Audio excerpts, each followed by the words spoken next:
have a little update in the reptile room. I'm using my new cameraman Osmo. Kind of follows me around. It's kind of cool.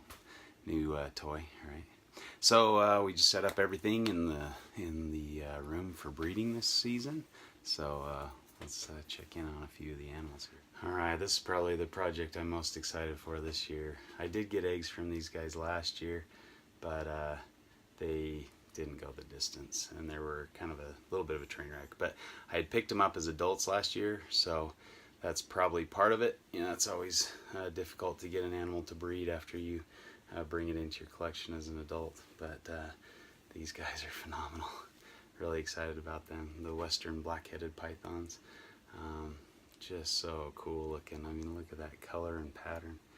That's so bold, and just that light background. This is what I've been holding out for, so it took me a long time to get black-headed pythons, but finally found the right pair. Very cool snakes. I've caught the male and female locked up once this season, so hopefully that's a good sign of things to come. So that glossy head, that is just a cool snake.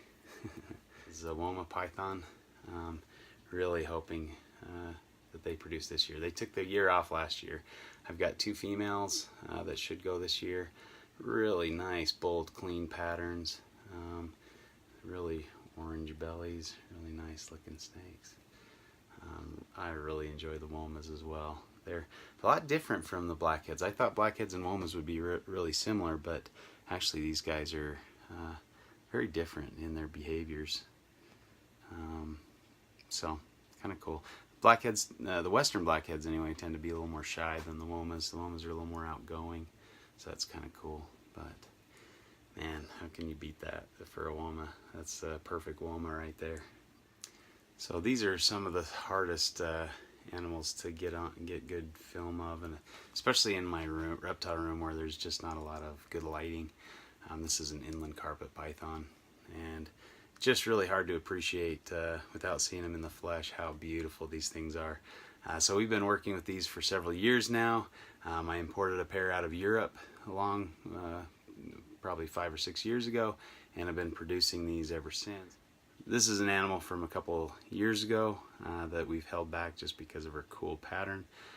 Really striped sides and really faded out grayish color blue on her. So this year will mark the first year that we breed some of our holdbacks that we've kind of selected for really nice reds and faded out pattern blues and things like that. So this is one where a lot of cool things could pop out of the inlands, and they're just so calm and easygoing. I never worry about a bite from these guys. They're just really easygoing. One of the best pet carpet pythons for sure. So I've really enjoyed working with these. Very underrated subspecies of carpet python. These are unique enough they could probably be their own species. They just barely miss the mark of what taxonomists kind of arbitrarily assign to differentiate species. But I just love that pattern, that color. It's really hard to get on film, on video. So what do? Western Stimson's pythons. Aren't those just gorgeous? Just cool snakes for sure. So we've got a couple of pairs set up. Hopefully we'll see some eggs. We have a few babies from last year that are developing nicely and starting to eat and things. Here's one of the little ones now. They start out very small, but definitely nice looking. So cool snakes, right? Doesn't get any better than a western stem. Here's another holdback western stem. Had kind of a more unique pattern, so I thought I'd keep this one back for breeding. How can you not love that pattern and color? We should have a couple clutches of these guys this year, so hopefully things will go well with them. That color and pattern is just fantastic. Really kind of darkening up in here. It's just poor lighting, so I apologize for that, but they're a beautiful snake for sure. It's another Western Stimson's python locality. Really cool. This is actually a first generation baby that should be producing hopefully this year. So we've got our next level of Stimson's pythons going. So these things are really nice Stimsons, Eastern Stimsons. This is something I've been working on for several years, and starting to have some really nice colors and patterns. Here's one of the pairs I've set up. Really, really pretty animals. Really good looking snakes. So I'm happy to have some of these pairs going together this year. This should be kind of the next level of Stimson's pythons. So it's kind of cool. So this is a really fun locality type of spotted python, the Cape York spotted. These guys come from the far north Queensland up in the Cape York Peninsula. So very cool, really light, kind of spaced out pattern on these guys. This is kind of a younger pair that I've gotten recently, and hopefully they will produce this year. I got some slugs last year, and just haven't had much luck with these guys in the last couple of years. So hopefully get back in the swing of things, produce these guys very soon this season. So very cool snakes. So the striped spotted python project is another one I'm hoping to produce this year. Kind of a cool morph type project from Ryan Young I got a year or two ago, and yeah, another spotted project hopefully will come to fruition this year. This is the male. Female has a little bit less striping, but hopefully that's enhanced with the breeding of these two from that striped line. You tend to get kind of mix between really striped individuals and kind of less striped individuals. So the male's got a pretty good stripe. Female not so much, but so we'll hope to refine that a little bit in some of this year's offspring. So another project hopefully will come to fruition this year. So that's the male, and then the female's the larger one coming up towards me. You can see those glossy black eyes. Really cool pattern on these guys. Kind of a unique pattern for children's pythons. They kind of stood out when I produced these guys, so I was hoping that pattern had something to do with the black eye mutation, but we will see. There's those beady little black eyes. So we just started cooling with the skinks, so he's a little cold and a little dull, but man, look at that faded pattern. This guy's gonna be a good part of our breeding program. It looks like he's in shed right now, so maybe I ought to turn his heat back on so he can shed out all right before he goes into the cooling. But in the spring, we've got a few females lined up for this bad boy.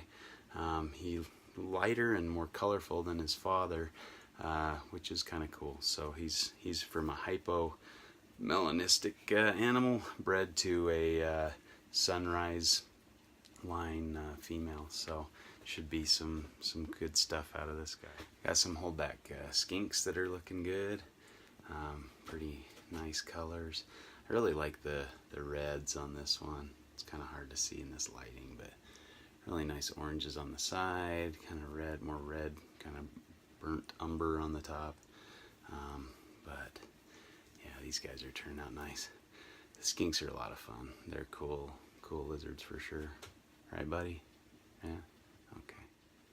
Okay, so this may not be necessarily a new project, but it's one we've had before, but got another pair of red Ackies. So we got these as juveniles. Been raising them up for several months now. Getting nicer. This looks like it's a male. I think the other one looks like a female. We'll see for sure here shortly, I guess, if they start to breed and things. But he's got characteristics of male, but really nice color and pattern on these guys. Really pretty but spastic lizards. Growing fairly quickly, but it's starting to get cold. They're slowing down a little bit, but cool lizards for sure. So happy to have monitors again. Whoa, he's pretty spastic for the most part, but just a cool animal for sure. See if he'll see himself and frill up or something. There he goes. Funny how frilled lizards don't like cameras or their reflection. You get all kind of freaked out at that. That one in Australia I found was just not very fond of the camera, but trying to attack and stuff. It's kind of funny. But this guy's got a cool reticulated pattern on the back of his frill. Let's see if he'll frill up for me here. You can get that, yeah. You can see that. So that's traditionally associated with the Australian frills, but I'm pretty sure this guy's an import from New Guinea. But he's got really nice red on his frill for sure. So it's kind of a cool looking lizard. I really like the frilled lizards. One of my favorites. Alright, finishing out our lizard projects, or my favorite gecko. The knobtail gecko, rough knobtail gecko. Centralian knobtail gecko is, some may call it, but Niferus amiae. These guys are freaking cool. Have them again. I've kind of had them off and on for several years, so these guys are big enough to breed this year, so hopefully this marks my first year of producing amiae. Such a cool gecko. They're just so bizarre and unique looking, right? And that tiny tail. That's just cool. But that kind of rounds out our lizard projects. We got the ackies, we got the frillies, the Centralian knobtails, and the skinks. So I don't know, sucker for punishment, I guess, but we may get a few more lizard projects. They're just fun to work with. Had fun filming with the DJI Osmo Mobile. You can put your cell phone in there and it will track your movements and follow you around, so you know you can have your own camera crew. So apologize for the bad lighting. What do you do? It's a herp room, so not the best lighting out here, I guess. I need to install some more lights, but had fun showing you around the collection this morning and some of the projects we're excited about for the coming year. So hopefully you enjoyed it. See you later. Oh, get addicted.